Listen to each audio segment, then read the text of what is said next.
Olá, seja muito bem-vindo.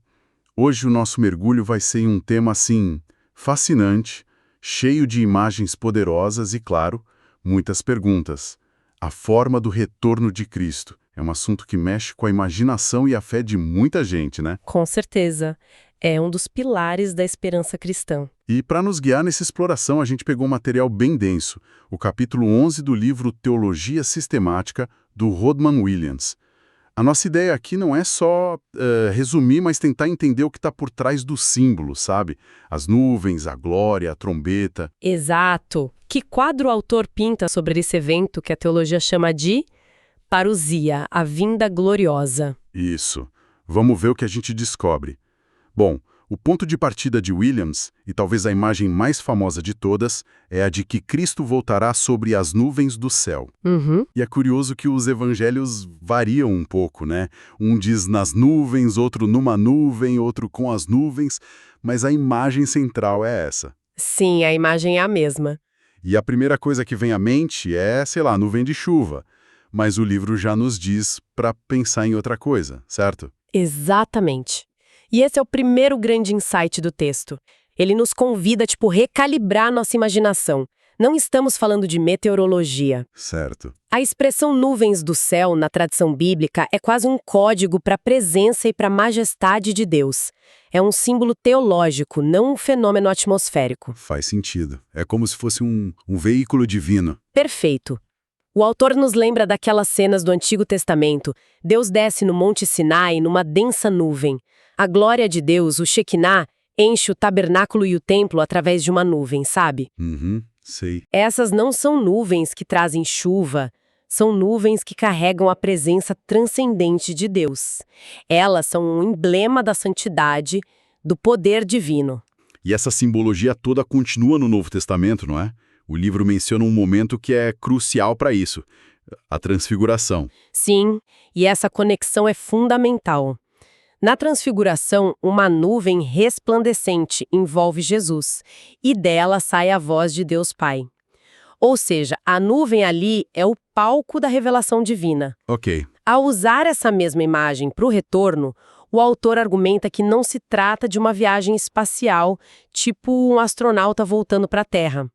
É um evento de outra natureza. Como assim, outra natureza? É um movimento do céu para a Terra.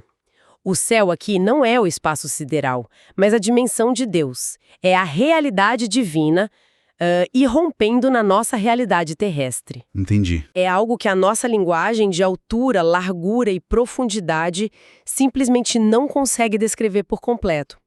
Por isso a necessidade de usar símbolos tão poderosos como as nuvens. Ok. Então, as nuvens são o veículo da presença divina. E, olha, aqui é onde fica realmente interessante. O livro conecta essa imagem diretamente à ideia de glória. Vir sobre as nuvens é o mesmo que retornar em glória. São duas faces da mesma moeda. A nuvem manifesta a glória. O texto de Mateus é explícito. O Filho do Homem virá com poder e grande glória. Certo. E não é uma glória qualquer. Williams destaca que será uma glória multifacetada. A glória do próprio Cristo ressuscitado, a glória de Deus Pai e a glória de todos os santos anjos. É a revelação plena da majestade da Trindade para todo o universo. E essa glória não é só um espetáculo visual, né? Ela vem acompanhada de poder. Um poder com propósito. Um poder assim avassalador, um poder que, segundo o texto, vai realizar 3 coisas de forma definitiva: reunir os eleitos, ressuscitar os mortos e, finalmente, destruir toda a forma de mal. É uma intervenção cósmica, então. E definitiva. E o som desse momento é igualmente grandioso. Sim, o livro descreve um cenário sonoro impressionante. Fala de um grito de comando, da voz do arcanjo e do ressoar da trombeta de Deus. É o oposto de algo sutil, né? Para um segundo e imagina o som disso. Não é algo discreto.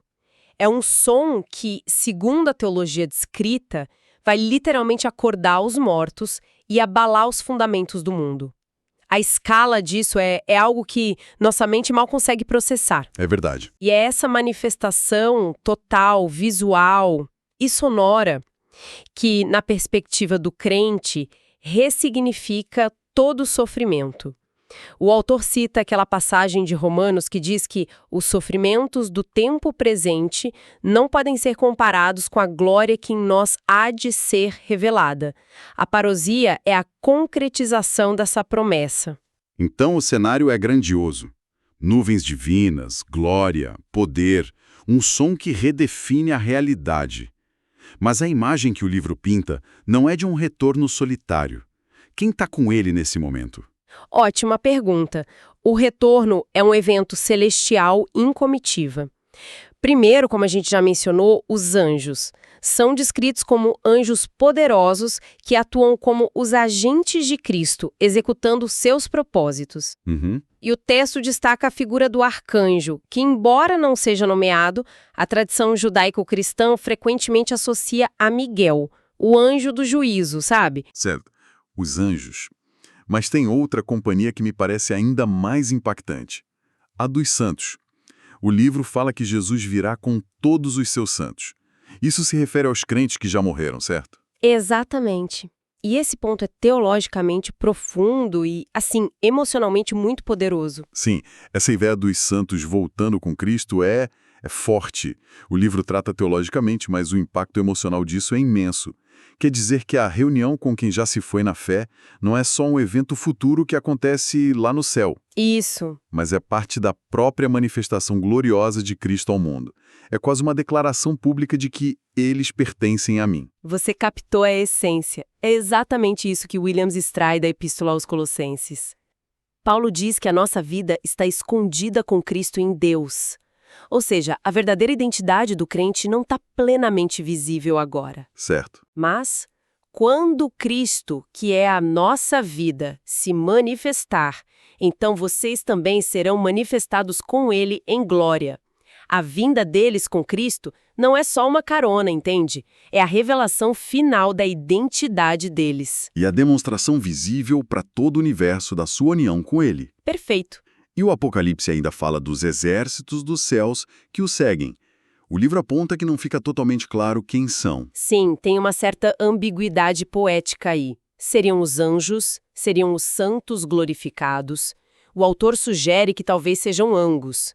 Um exército unificado de seres celestiais e humanos redimidos, marchando juntos na vitória final. A imagem é de uma vindicação total. O que nos leva a um dos pontos mais controversos, né?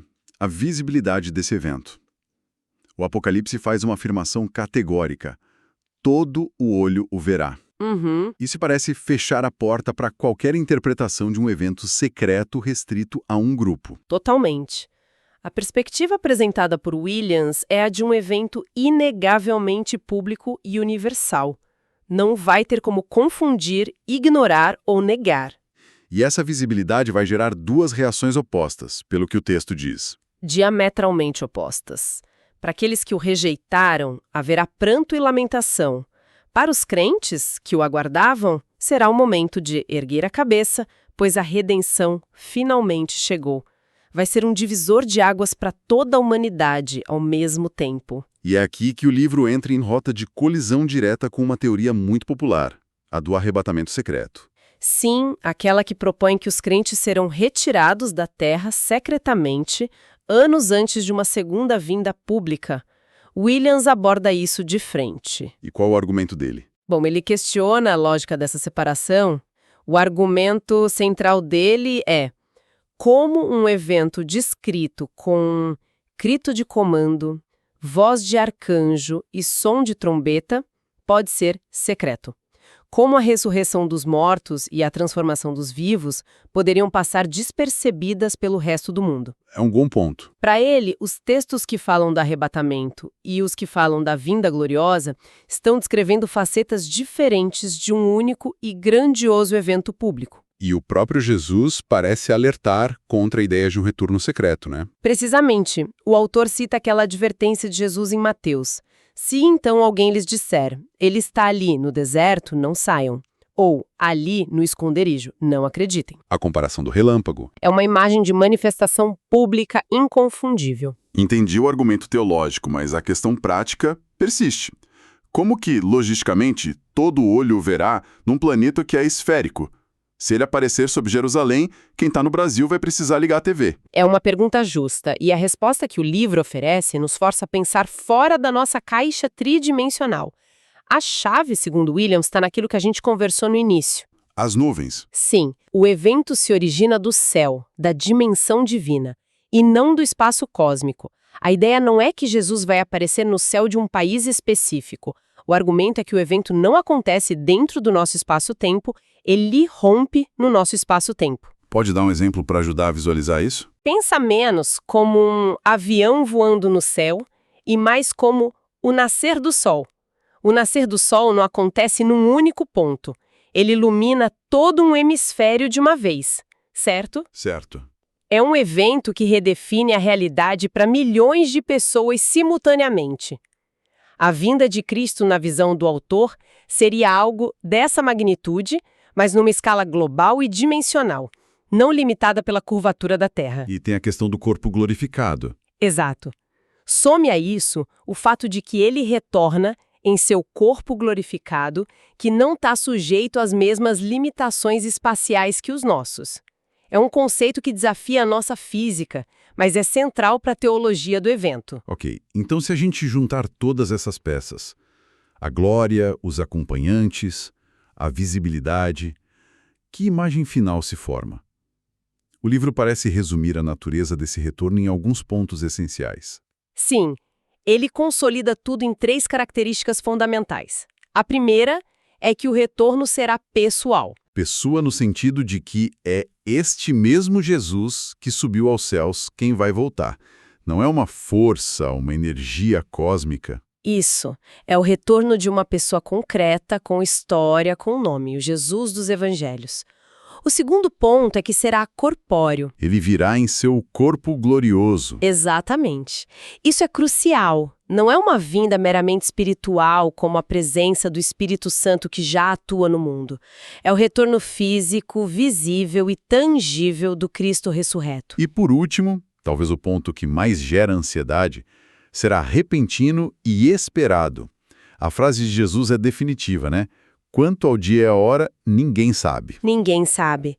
E para ilustrar essa imprevisibilidade, Williams recorre a 2 imagens muito fortes que o próprio Jesus usou.